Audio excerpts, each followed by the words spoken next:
ក្រសួងវប្បធម៌កម្ពុជាប្រកាសថ្កោលទោសដាច់ខាតករណីយោធាថៃដុតបំផ្លាញចិន្តាឈើឡើងប្រាសាទខណាក្នុងចេតនាបន្លំផុសតាំងជាម្ចាស់កម្មសិទ្ធិ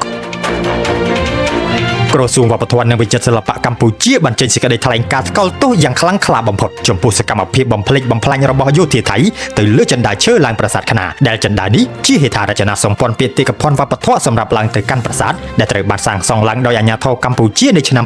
2017គួរឲ្យដឹងថាចិន្តាឈើឡើងទៅលើប្រាសាទខណានេះមានចំនួន